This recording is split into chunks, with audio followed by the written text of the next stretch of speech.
Hello, and welcome to the Social Psychic Radio Show featuring Jason Zook.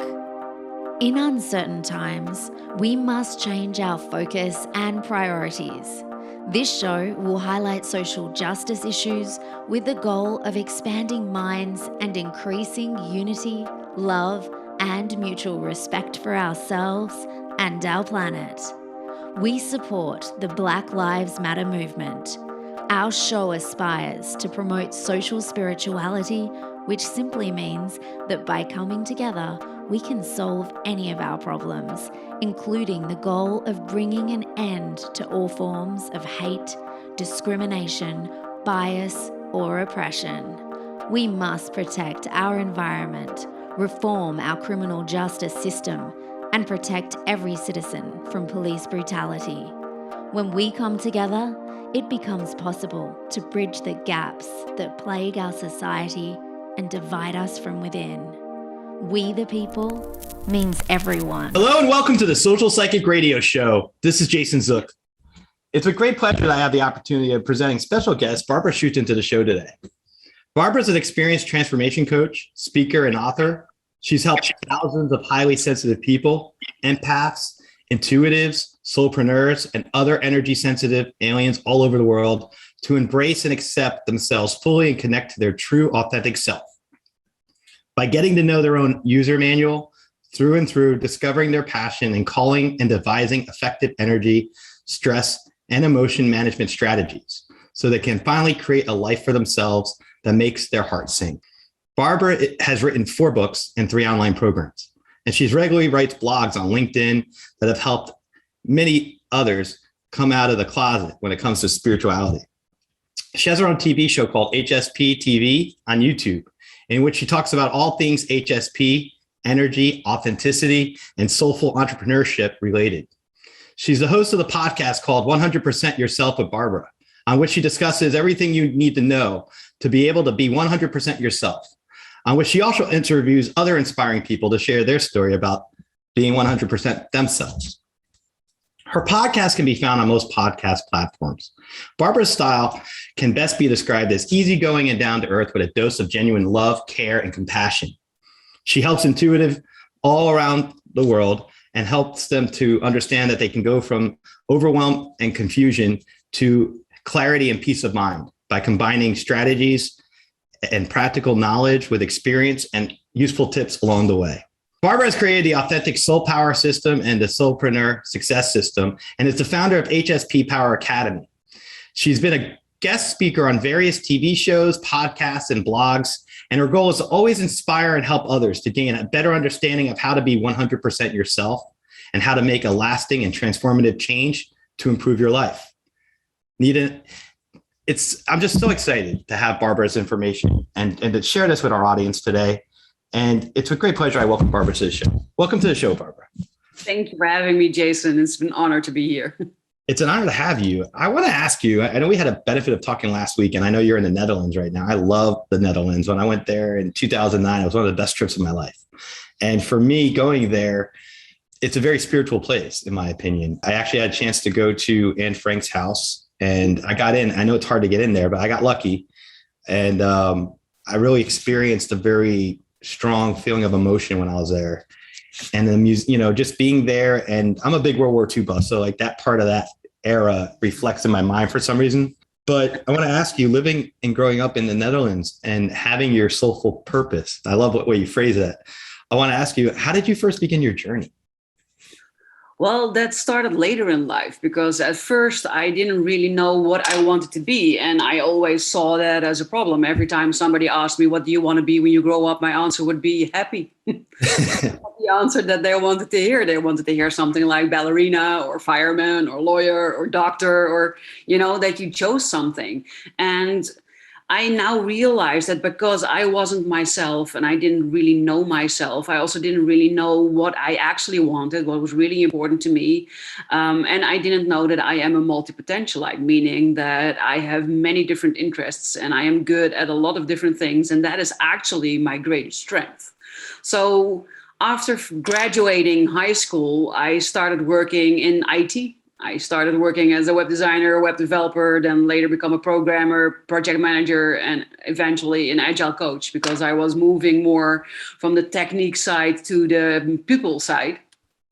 But it wasn't until I ended up in a severe burnout because of the choices I had made leading up to that moment that I started on my journey of self-discovery, soul searching, discovering who I am, what I really want, what makes me happy, what gives me energy, and then creating my business from that place. So that's how my business got started. I love that kind of story. You took your passion and created it and made it a reality. And you did it in such a way now that you're helping inspire the lives of many others around the world. And I think that's amazing. Thank you. Definitely. Yeah. In reference to what you have found from your journeys spiritually, and I'll phrase it like this: highly sensitive people, being extra empathic. What kind of advice do you give to anyone in our audience that struggles because they don't realize that they're strongly empathic, but they're affected by others' energy or emotions? How would you guide them? What would you say to them? Well, that's an excellent question. So thank you for asking it. What I remember from myself is that I always felt weird and I felt strange. And I seriously thought that there was something wrong with me for a long time, actually, because I didn't know I was a highly sensitive person. I didn't know I was an empath. I didn't know I was the level of intuitive that I am. And I thought I was just like everybody else. I thought that everybody was more or less the same.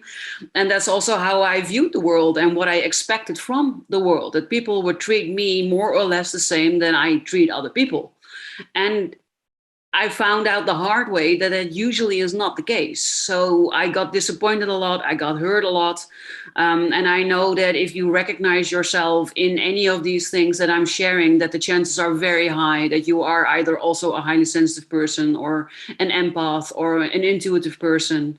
And the best advice I can give you is to figure out who you are. I don't like labels and I am not a fan of boxes.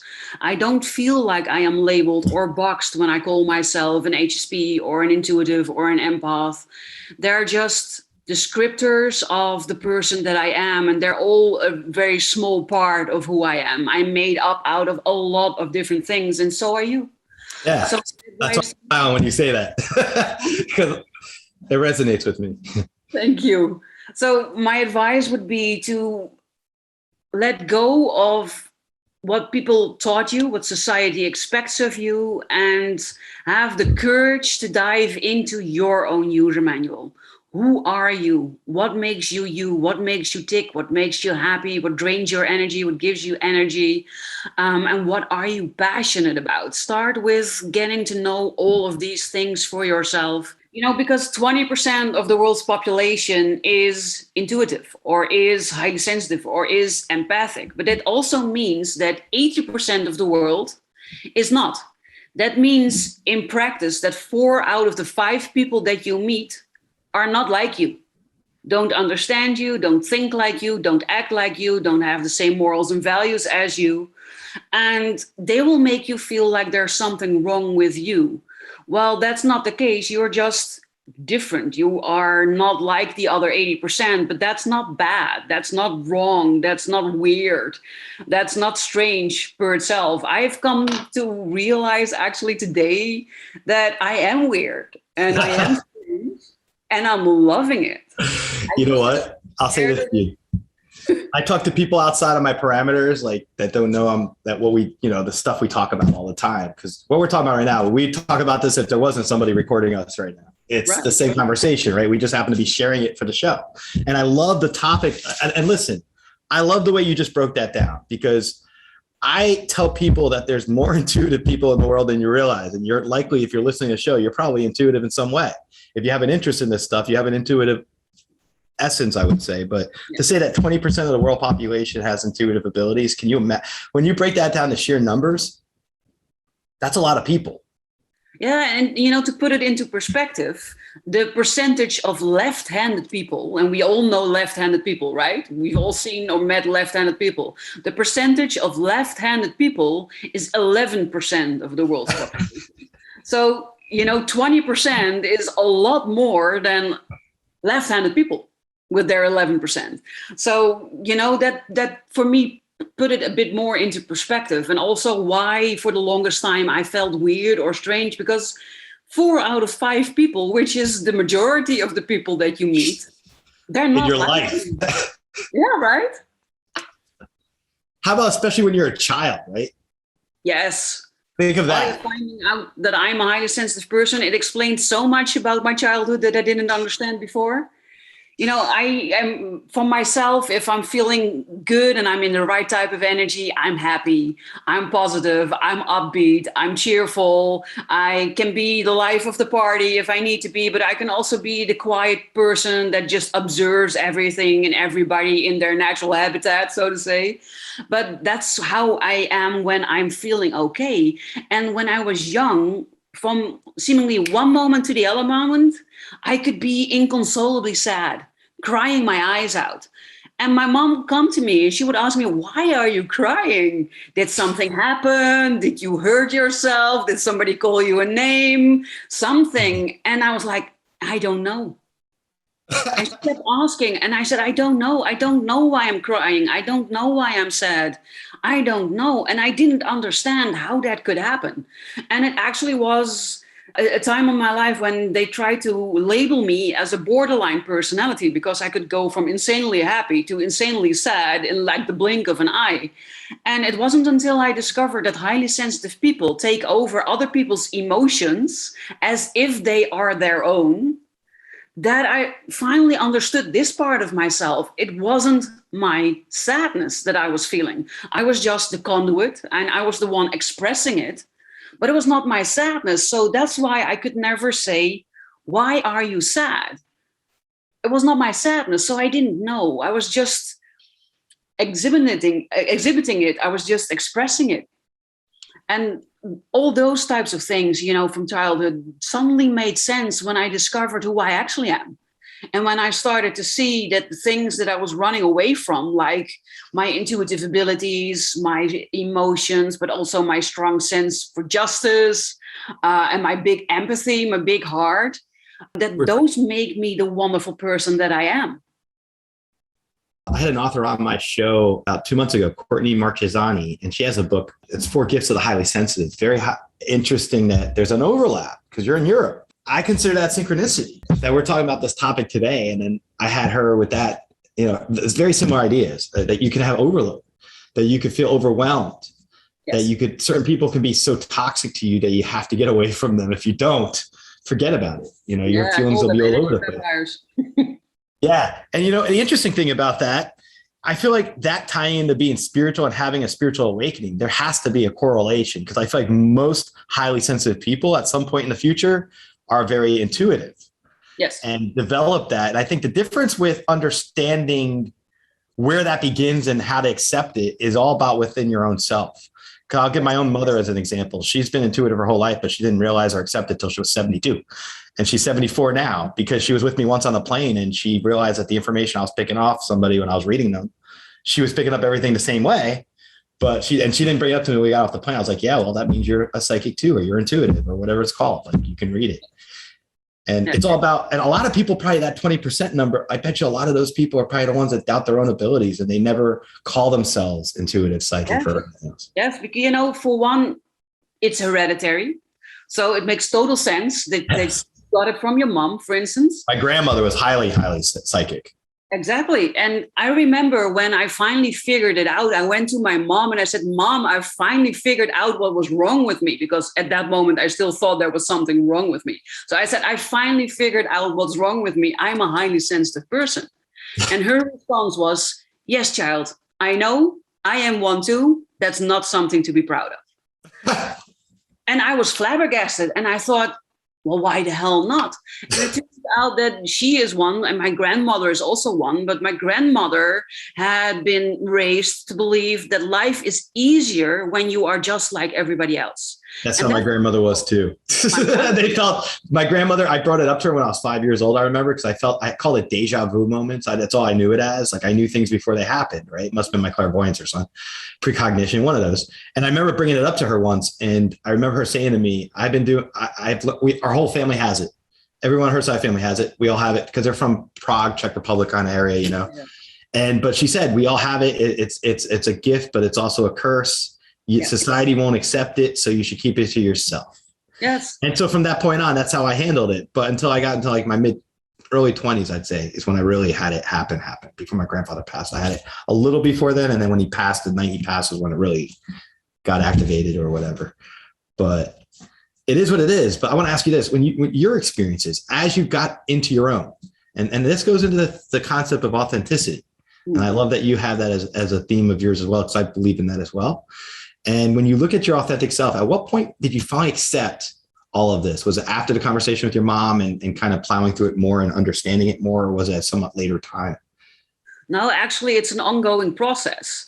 I realized that actually today. So it's fairly new that I realized it. I started to accept myself more and more with every new thing I learned about myself, and every new thing I discovered about myself, I started to accept it more and more. But it wasn't until COVID hit and I was kind of forced to go deep within and to do healing on a very, very deep level that I discovered that I had this gift for the longest time. I knew things without any possibility of actually being able to know it through knowledge or hearsay or something, but I knew it and I was always right. And people were scared of me. They were scared when I said things like that. They were scared because it always either was true or came true. And they made me feel like it was something undesirable, something to be ashamed of, something to get rid of, and as definitely not to talk with everybody about, like I'm doing right now. And it's so important that you realize it's not one moment. I see us like an onion, and every time we peel off another layer and we heal on that layer and we discover things about ourselves, and when we are ready, we get to peel off another layer and we get to heal another stuff. And it could be that some things that happen to you have to heal on multiple layers within your onion, especially if it happened at a very young age or it struck your heart deeply when it happened. It could be that you need to deal with it on multiple layers. And every time we are lucky enough, because I see it now as being lucky, to peel off a layer, to get more to your shiny, bright core, the thing that makes you gorgeous and incredible and wonderful and powerful, and, more of those types of words. And every time you get to do that, you get to see a whole new side of yourself, or you get to see certain things of yourself in a whole new light. And then immediately that brings about a very deep understanding on a different level than you had before. And that was the thing that I realized today when I was walking in the woods, that I now fully accept and embrace everything that comes with it, and that I am now no longer afraid of saying I am weird. I am strange and I'm loving it. I don't want to be just like everybody else. No, I am not at all. I would not want that. I'd rather stay the way we are. Right? Yes. So I don't think, to answer your question, there's one moment. I think it's an ongoing process. That's interesting, because I'll point to my own self as reference here. For many years, I was afraid if people in my public life, like other lawyers I know, or people or my clients, prominent people I know in general, how would they feel if they knew I was psychic? How would they handle that? And I hid it, because I was practicing law in states like Mississippi and Alabama and Texas, and I just didn't. In the cities, it's great. You could be who you are. You could tell people you're intuitive or whatever, but not in terms of other areas.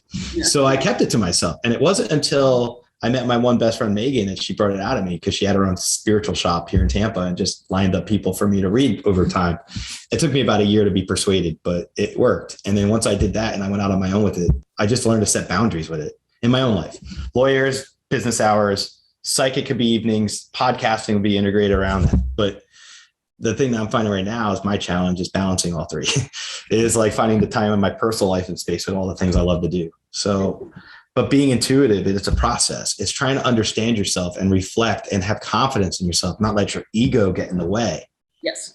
When you're reading something from somebody, or also not letting greed get in the way of being a good intuitive. You know, like people have to balance all those things when you have these abilities, I feel. And just like, you know, there's ethical people and less ethical people or whatever. There's also people with intuitive abilities that are like that as well. So it's like, you know, there's a balancing of all those things. I don't know if you've encountered how your experience has been with unethical, intuitive people. Have you ever encountered anyone like that? Normally, a lot of the people I've encountered, I've been blessed that they've been mostly ethical people too. Yeah, I also get it with the question narcissistic and highly sensitive or intuitive, and also autistic and highly sensitive and intuitive. And there are a lot of similarities between everything, while being a narcissist especially, but also being an autist is usually not something that people desire. Although being highly sensitive is also not high on the list of things that people usually desire, if I'm being honest. But the first two are being seen as a disease or a disorder or something that's actually wrong with you, while high sensitivity is just the way you are. It's the way you were born, the way you're wired, and it's not something negative or a disease or a disorder. It's just who you are. But everybody that is not standing in their power, is not in their zone of genius, that's still either in the hurt child part of themselves or some other form of acceptance of self, or still wearing too many masks, hiding who they really are, not in contact with their gifts and their abilities, they can be perceived as being an autist or a narcissist, even though their normal natural nature is not like that. Somebody that has been hurt over and over and over again, and that has been forced into a response of severe self-protection, can be seen as a narcissist, while they are not. It's a survival mechanism. That's interesting you say that. I feel like I met someone like that 2 years ago or so that was like very much inside because they got hurt a lot and they just shut down and they were hot and cold a lot. It's interesting you say that, because that might be part of what that person might have been going through, being highly sensitive themselves, potentially. Yes, that could very well be. And the same is also with autism. I find that when I am depleted, when I'm drained, when I'm overwhelmed, and when I'm hanging on by my nails and barely, you know, that when I feel like that, I also am more autistic than empathic at that moment, because everything's just too much, and certain things then just shut off. They shut off to protect us. And then you are not your normal self with all your normal abilities being open and free flowing. And that can be perceived because a lot of people, especially here in the Western society, they love putting things in boxes or labeling things. Because if I know you're a narcissist, then I know how to treat you and how you will treat me, what medicine I need to give you, what therapy I need to give you. Then you're clear, you know, you fit somewhere. And that's why we like to label people. But yeah. Why not to put somebody in a box so neatly fit in that box, because they're not really in that box. They're just trying to be, you know, it's not a good thing. Yes. And that's also why it's so hard to distinguish between all of these forms, because it also really depends on how well the person is doing. So you can only really compare it when people are in their right type of energy. When they are happy and in their right type of energy, and the behavior that they then exhibit, that shows if they are a sociopath or a narcissist or an autist or a borderline personality or an intuitive or an empath or, you know, a regular Joe. When you think of authenticity, what do you think sometimes is one's greatest barrier to becoming their authentic self? Oh, fear. Yes. And fear for a lot of different things I actually discovered. It could be fear of rejection. It could be fear of being judged. It could be fear of being found lacking, or fear of being rejected, not being good enough. So usually it's fear. A lot of times it's fear of being alone, ending up alone, that people will not accept you, that they will not love you, that they will not want to be with you, that they won't want to have a relationship with you, won't want to become your client, fear of losing your job. But Fear. I have to say, I don't operate with fear. So it sounds foreign to me when you bring all that up. I have never had that kind of perspective. It's foreign to me. It's hard to hear and understand that. Like, Yes, let's say you're interested in somebody and you're married to somebody, even, or not, I don't know if it's married, but let's say you're with somebody and you don't know anything about them. And then you realize that they're motivated by fear. How would you approach that person? I think fear comes from uncertainty and from unsafety. So, if you want to overcome fear, you need to start relying on the fact that it's okay to be who you are, that it's safe to be who you are, that you can let out your deeper innermost self that you are trying to protect and that you're afraid of showing to the outside world. And that also needs to be a safe place. If you are afraid of being hit or ridiculed or rejected, then you also will not let out your real self. You know, that kind of a response, in my opinion, I feel like that could inspire our audience. I'm sure there's people in our audience who don't have the courage to be their authentic selves, and they probably struggle with it every day. Like, I would say I struggled with it in aspects of being psychic and intuitive and coming out about it. And we all have our own things that we go through, right? And I love that you can explain it that way, because I think that has a lot of value to anyone listening right now who's struggling because of the COVID pandemic, maybe impacted their lives, and may have lost a loved one. My heart goes out to anyone affected like that. I've had some best friends' parents pass from it. That's the closest so far it's hit me. And I pray everyone gets their vaccine and stays home or does whatever needs to be done, wear masks in public, any methods. I plead with our audience to pay attention to those things, because we really are around the hump almost. But if we just fall backwards, it could be a very toxic situation for our societies, with people not following just basic guidelines like common science. I had a lady call me for a reading and ask me at the beginning of the reading if I could tell her that if she never gets the vaccine, will she survive?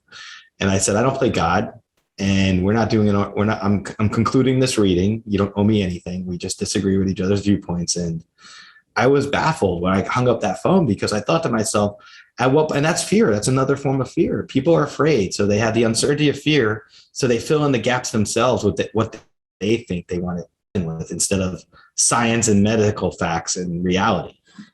And all the science, the medical facts, and the reality are very hard to distinguish, because there are so many contradicting science, medical reasons, and other stuff out there. So there are a lot of people in the pro camp that say it's good for you and that it actually helps, and then that's scientifically proven. But there are also a lot of scientifically proven things around that say that the vaccine doesn't do anything, and that the masks don't do anything. And it's very hard, I think, to distinguish what is real and what is not. And I think that the most important thing is that you follow your heart, that you do what you feel you need to do.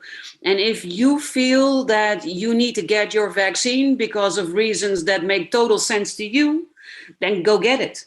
And if you feel that you do not want to get your vaccine for reasons that make total sense to you and that feel good, then don't do it. Yeah. I think people need to find their own way in it. And that's the beauty of freedom of choice, freedom of choice, freedom of thought. And that's one of the things that I don't like about making it mandatory or denying people entrance when they choose their own health instead of what society finds that they should be choosing, because that takes away your freedom of speech, your freedom of choice, your freedom of being. I guess it's all based on what are the needs of the greater good, right? If you're looking at trying to protect the innocent versus potentially exposing, this is my viewpoint there, but I just look at it from because I live here in Florida where masks aren't mandatory and people are like the Wild West. And we are actually having the highest COVID rates in I believe the world, or at least the country right now. And there's a word fight going on between our president and the governor here over, what to do. And it's like, at some point, I would have to say that if we become if our state goes into chaos because of the virus, at that point, we're going to have to implement some type of safeguards in place. It's like a false safe mechanism. I don't want to go back down in the lockdown. I would hate that. Right. Yes. But I also don't want people being irresponsible as well, where they need to take everything into consideration, depending on how dire. I agree with you on that. People need to take responsibility for themselves, and they also need to consider the rest of the world. So for me, that means that I only go into public places when it's absolutely necessary, and that responsible from everybody when I am there. But I've seen the research that says that wearing a mouth mask or not wearing a mouth mask doesn't really make a difference. So for me, it's more about keeping my distance from everybody and making sure that whenever I'm not feeling right, I don't leave my house. And that's taking responsibility for yourself. Love that. I'm not okay in any form, I just don't leave my house. And a lot of people, and that's what I've come to realize, and that's a really big difference also between highly sensitive, empathic, and intuitive people and the other 80%, is the highly sensitive person, the intuitive person, the empath person, we think in we. How can we all benefit? What's in it for us? How can we survive this? Exactly. How can we support each other? We're very much in tune with we and being there for other people, often also at our own expense, but that's a different story. And community, though. You have a sense of community. Yes. And the other 80%, it's me. I want to do this, so why should I not do this? And I need this, so I'm going to do it. And it's me, me, me, me, me. And everybody does me, me, me, me, me. Yeah, then things go wrong. But I don't think it's in precautions like wearing a mask or taking a vaccine. It's using your God-given intellect and just thinking in we instead of I and me and what's in it for me and what I like and what I don't like, and I don't care about the rest. That's right. I love having the exchange of ideas too. This is great. We can have an amazing conversation and talk about this stuff and have better. I gain from your understanding of what you're expressing right now. Anytime I do an interview, I learn from anyone I talk to. It's like such a great way of looking at it. Yeah. I'm thinking about this when we're talking spirituality. The pandemic was it's still not over yet, but it definitely, I know it impacted you as much as probably me, that we had to go inward and kind of sort out some stuff and become, clearer with vision and everything else. And I guess what I want to ask you about, how have you shifted, if any, your life focus from after going through the pandemic and going inwards? Has there been a shift of your priorities outwards? Like I've had some shifts for myself. I'll go first. I'll share this in case it's a vulnerable moment or something, but I'll say that I shifted my focus of letting go of the past and not being as hung up on things from even 2 years ago as something that's now. And I let go and I forgave a lot of things and myself included. Mm-hmm. And I've worked as hard as possible that I'm okay being alone. Like I could be alone for a week and be okay with it, even if I don't have to be, because I've gotten used to it from this pandemic. But I also like being a social person and doing normal things again. So I find for myself, I've actually had to coax myself to be more social sometimes when, we're still not, right now it's hard here in Florida, but it's trying to get back into a normal flow with the new normal that we're living in. And it's hard for me. I have moments where I find that I have some anxiety about it. And that staying home and doing this right now as an interview, talking about it, is something I'm comfortable with. But going out there and experiencing the risk of being exposed to the virus as a cancer survivor, even with the vaccine, it's scary still. And that we have that threat of mortality. So I guess we're all living under those circumstances. And I feel like it's changing a lot of the things of how we're looking at each other, how we're associating with each other. I call it a spiritual renaissance. I wanted to ask you, have you felt that way? Do you feel like there's a spiritual renaissance coming upon us because of everything we've gone through? Everything that you're saying is resonating with me deeply. I also went on a journey deep inside where I eventually didn't see a lot of people anymore, or hardly anybody, and where I was called to examine the past, let go of the past, heal the past, step fully into my power, and eventually met someone that told me, yeah, but are you still going out? Are you still connecting with people? And I thought, well, not really. Since COVID hit, I started walking. I now walk 3 hours every day. So more than 10 kilometers a day. And I love it, but it's making me more alone than before. And I've always been, no, that's not true. When I was young, I couldn't be alone at all. But I've been with being alone for a long time. So that didn't really affect me as much.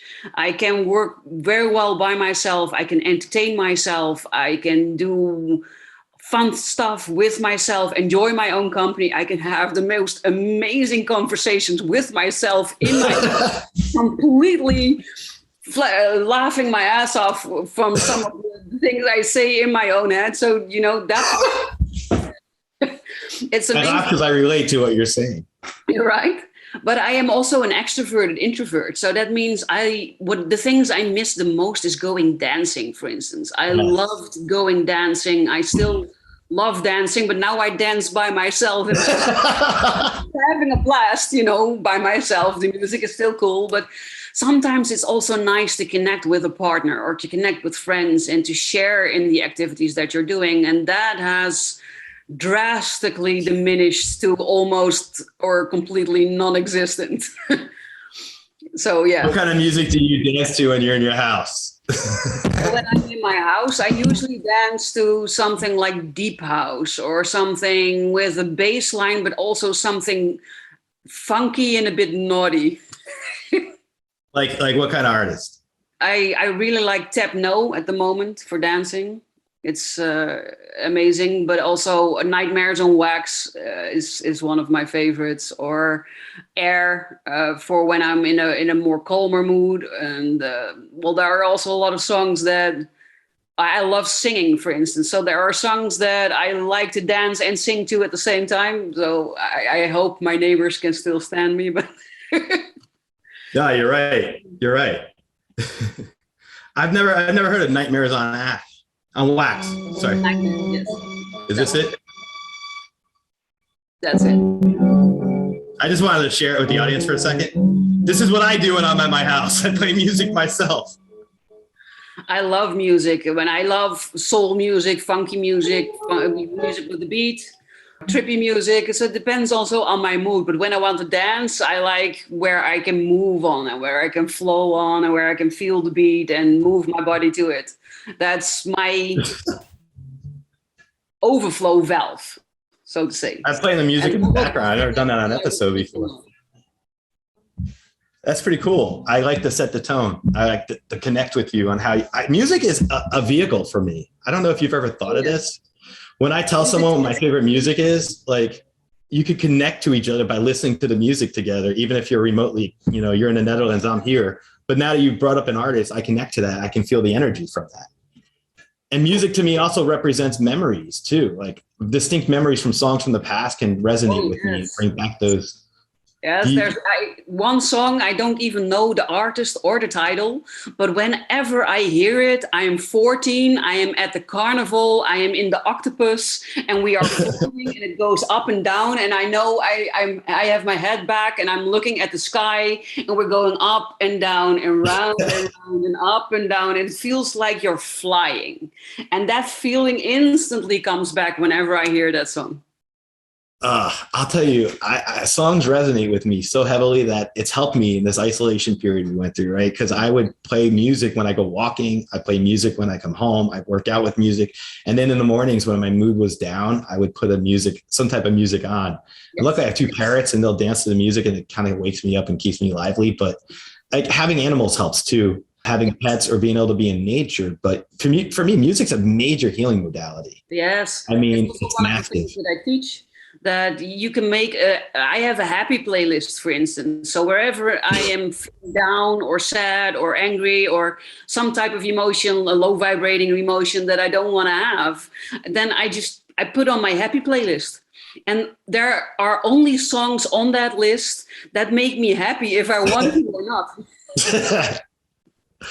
I love musical artists for that reason. Like any kind of artist, it doesn't matter if you have something like that and you're creating yourself out there and you're putting yourself out there with your passion and creating music, and then others create and attach memories to it and live through those songs. And I mean, that in and of itself has been something that's been able to keep my calm when I get stressed out, or if I feel like I'm inside too much, or if I feel like, the reality of the present day gets a little too unsettling for me sometimes. Yes. I'll listen to a good song. I'll come up with a concept. It also tells a story. So I had people ask me, what is your favorite song? And when I would tell them, they would say, oh, but nobody is singing. Does that matter? Does that matter? You can listen to And I said, to me, the whole song, it tells a story. There's one instrumental song that for me tells the story of my life. I recognize the ups and the downs and the hard times and the conquering moments. And it tells that story. And not a word is being sung. Because it resonates with you. You can connect to it on such a level. And that's why concerts in the future will be so important in the future, when people can do that communally again. But for now, virtually, you can create those kind of experiences for yourself in different ways. You can put stuff out there. A lot of people are creating podcasts. I love this. There's been such a proliferation of podcasts that have happened. I think there's like 2.6 million podcasts in the world, right? Okay. Every podcast is a platform for somebody that they can express themselves through, right? So anyone started my podcast at the beginning of COVID. Before, I didn't have a podcast, and then after COVID hit, I thought, I can do a podcast. I started mine in 2018, and I didn't know what I was doing at all. I started from scratch. I didn't even have any prior. You got to teach yourself all these different things, and I've been blessed that the things just fall in place. But it's a process. And then I have friends who hit me up now. They're like, "So how hard is it for me to start a podcast?" I'll research it, and I'll tell you, it could take you some hours a week, depending on what you do with it. If it's a passion of yours, or if it's just something you just express yourself on. I have a friend who's just reading his own book on a podcast to get himself out there, but not expecting anything of it. May not even release it, but he's doing it for himself. So this as a media is a very great outlet for a lot of people, for a cost-effective way. I think that people can actually, anyone in my audience who thinks about wanting to have a podcast and if you're passionate about it, I say do it. Yeah. Why not? There's no failure to putting yourself out there. There's knowledge gain, expansion, and growth. I have the same with videos. People also tell me, that you are not scared to put yourself out there, and that you are not scared of videotaping yourself. Well, I have news for you. I was scared to death. The thing I hated the most in life was having my picture taken. Of course. Going on video, recording myself, I thought, oh my God, please no. But think about this. I used to be so uptight in front of a camera. Like my first earliest YouTube videos, my friends would tease me about it. I released one and I remember somebody was like, "You look like a mannequin, you need to chill out." And it was like, it takes a process to get used to even just doing a Zoom call in front of a camera and recording it and putting it out there. That's a process. Yes. It's not an easy process either. You've got to get out of that prior mindset of fear. It's all about fear. You're right. I remember my first video that I actually recorded for my HP TV. I am on the beach near the river, so not the ocean, but the beach at the river. And I'm in my bikini. I'm not wearing any makeup. And all of a sudden, I just got inspired of creating this video, because how do you relax? How do you go back from being overwhelmed to feeling like your natural self again? And for me, that was taking a day off, going to that beach, nobody around, just sun and sand and water. And I bring nice food, and I bring nice drinks, and I bring my book. I love that. You're painting in a beautiful scene right there. Yes. And that's what I showed them. I'm here. I'm doing this for this and this reason. And I like doing this and this for that and that reason. And that became my first video. And the response to it was amazing. People saying, "Oh, and it's just like you. And that's the way you talk. And I love your video. And it's so inspirational." And you found your voice in that media, or in that example. It's like with me with the show, I found my voice doing this over time, and the more comfortable I get with it and the more I enjoy it, it's actually therapeutic for me. I do an interview with you today. I'm pretty elevated for a few hours afterwards on endorphins, just happy that we had this amazing conversation and we created this. It makes me smile naturally, right? Like you're smiling right now. That's what I love. I love the contagious smile that we can share with each other. Yes. Because we've been through a lot and we're going through a lot, but collectively we could at least, let people know you can heal just by laughing in front of each other on the camera, right? I was on a call yesterday with a prospective guest coming on my show. Like I talked to you last week, I have these prospective calls, and it was a Friday evening, and I was in a good mood. It's Friday, and we got on the phone. We started laughing half the time about conversations, just like I'm talking to you right now. I just feel like we can connect on such a deep level. Even doing this and being able to share each other's experience is a blessing for us. Yeah. What do you think about it? Definitely. And I don't mean to get so deep with that, but I feel that. I love that you can share your perspective here, because it's important. It's important that you're able to share it, but it's important for people to receive it. People in the audience who doubt things and who are afraid of things or who fear being highly sensitive. Yeah. So Yeah, cool. and another thing I wanted to share is that it doesn't have to be perfect. A lot of us, we tend to procrastinate until it's perfect, or we have everything that we think we need, like the perfect microphone or the perfect recording setup or for a podcast, or maybe the perfect video camera. And, you know, I found that it doesn't have to be perfect. You can already record your podcast just with your mobile phone and the internal microphone. Make sure that you're in a space with no other sounds and just talk, record.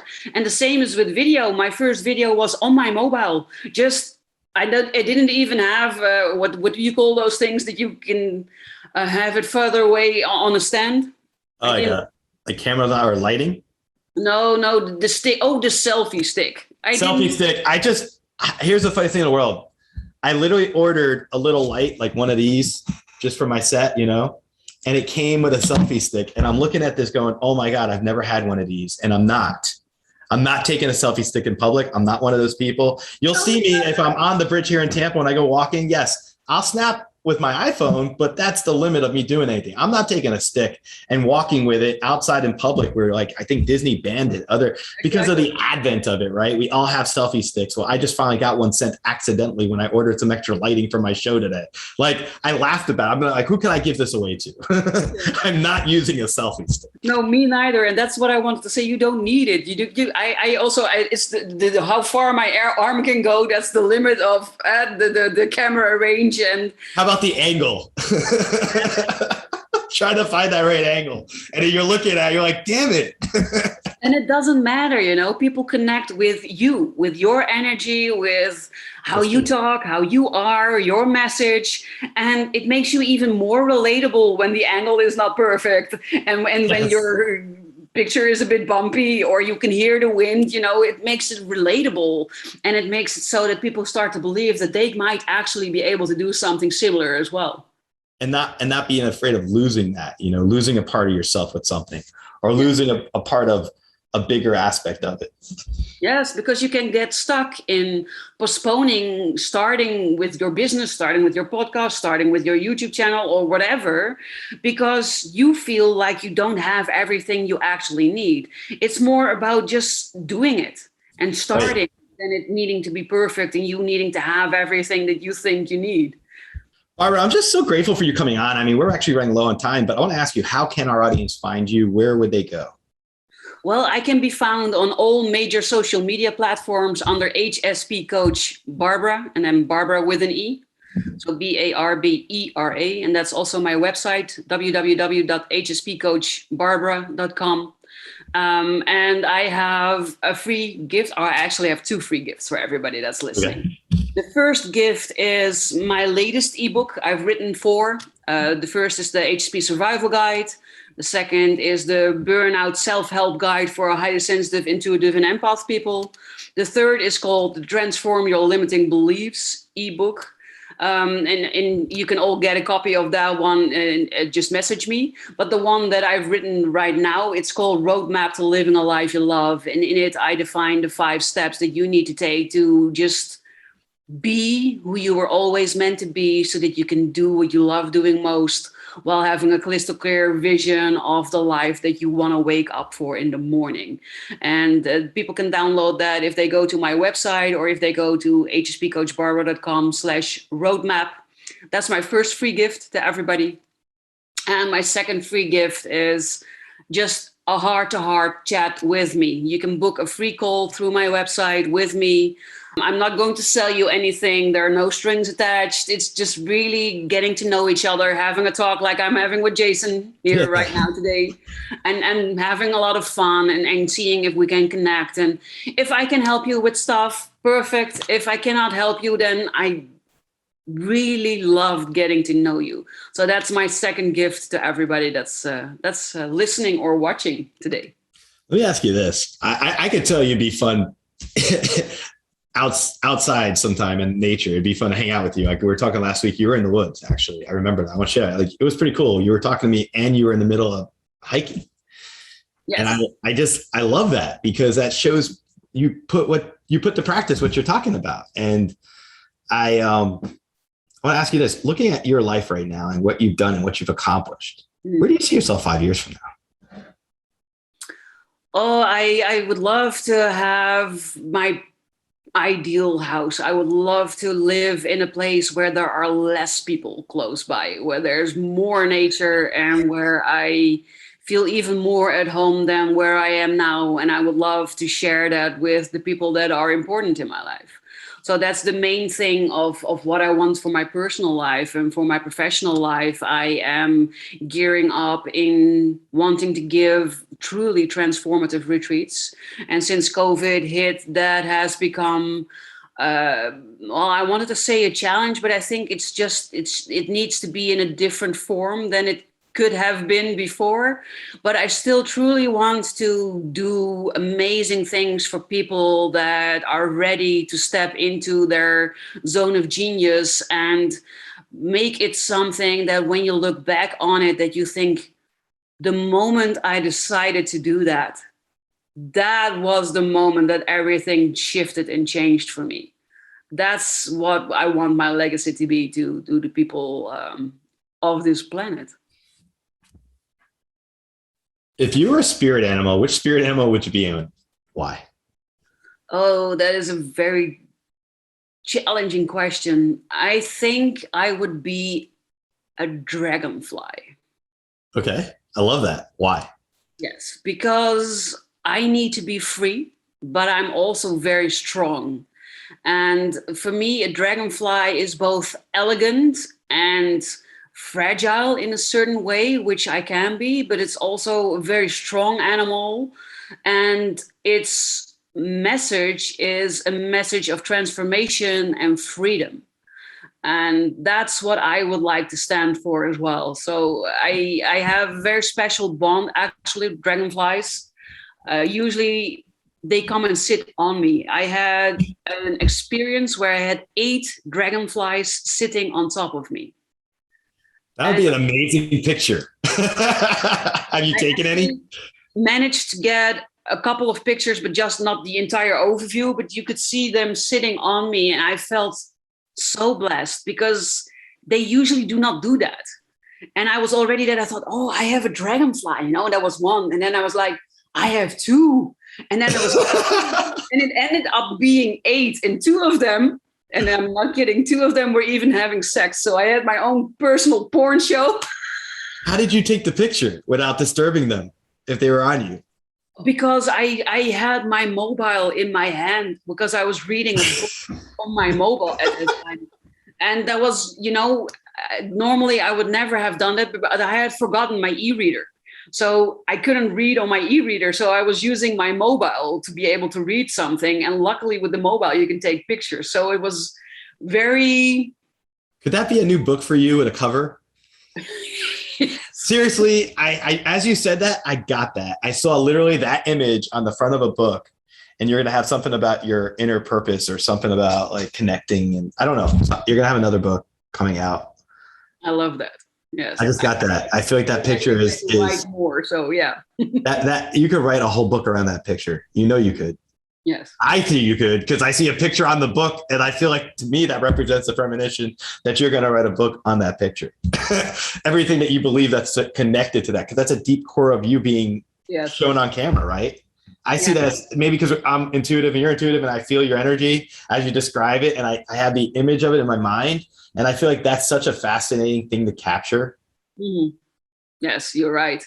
I also have this other amazing story where a dragonfly was sitting on me. I was in the sauna at that moment, and I was reading my book, and it came and it sat here on my shoulder. And I was like, okay, this is close by. But obviously you're feeling happy there. I thought, okay. And I was sitting there for more than an hour already. And then some lady came up and she was saying, you have a dragonfly on your shoulder. Do you want me to scare it off? And I told her, like, that's my friend. I've been there for more than an hour. And she was like, seriously? You're fine with that? And I thought it's very special because it's very close by. And eventually I really needed to pee. And I was already wiggling my body because, I really needed to pee. And then I needed to shoo it away because I needed to find the toilet. Otherwise I would have peed right there, which is not appropriate. The sauna when you're outside.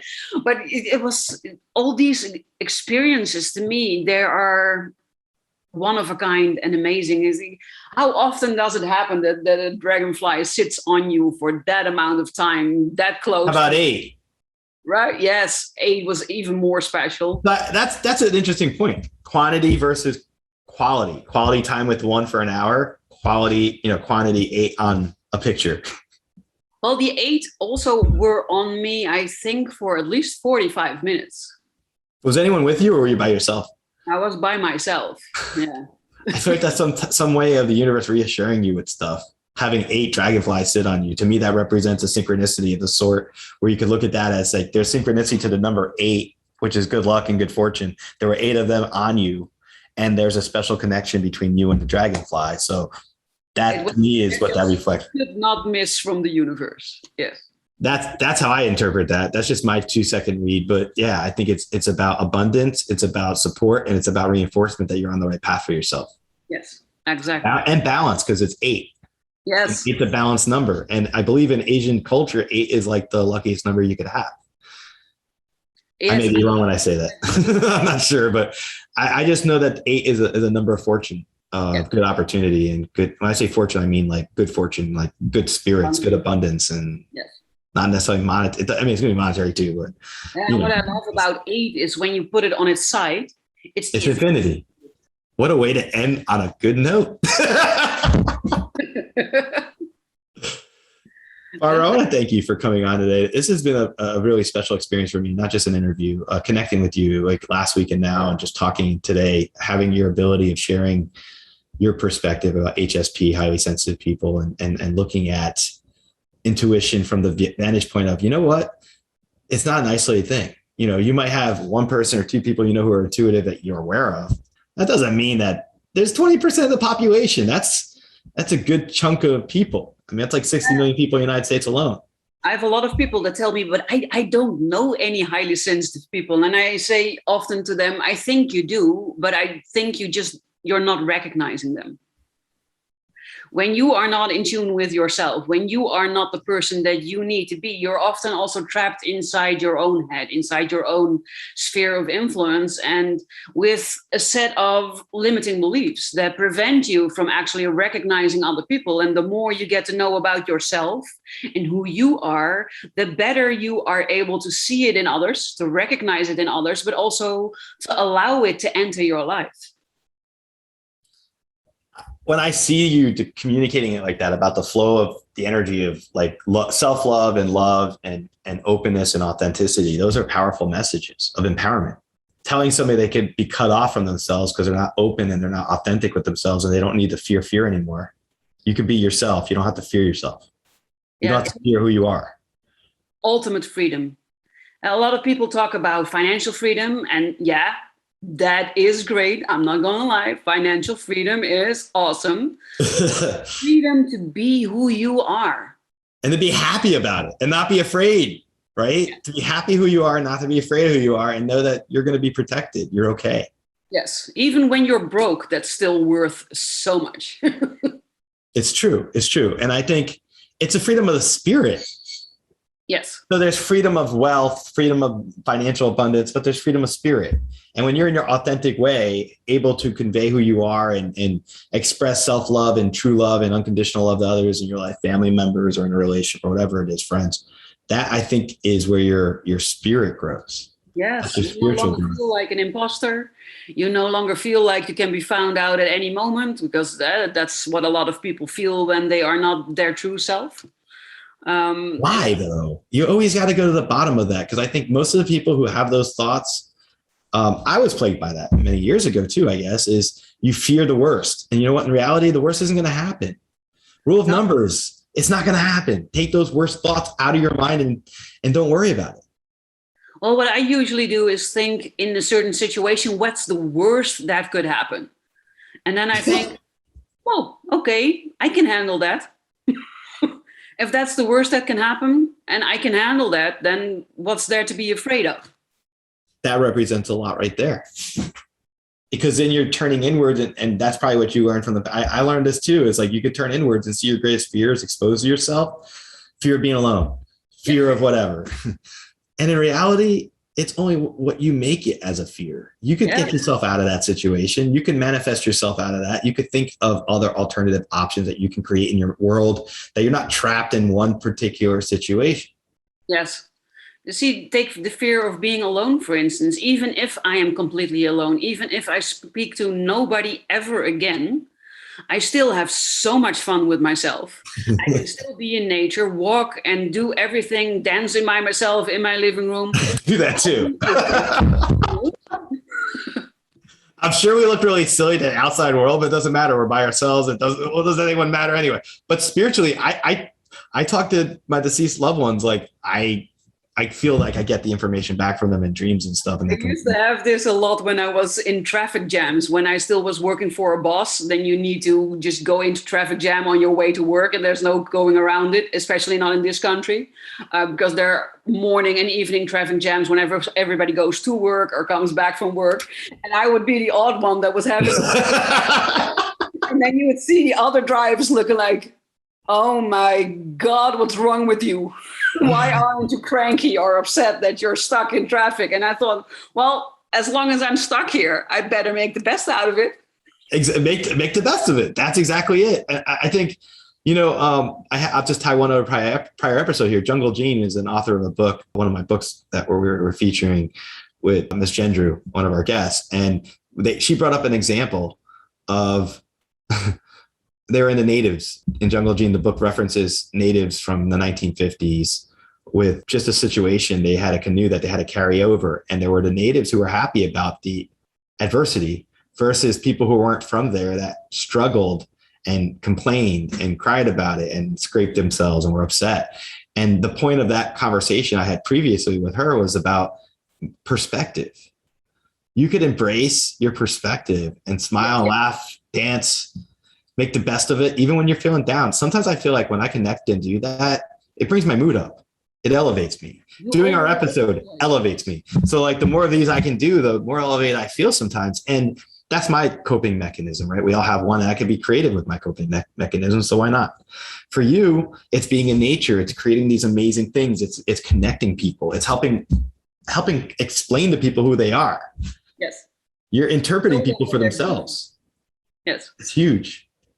And I appreciate you coming on and sharing that with us and being able to give the authentic aspects of all the struggles, all the positives, but the good, the bad, the ugly. It's like, it's there, you can deal with it, but you can also look at how you frame it.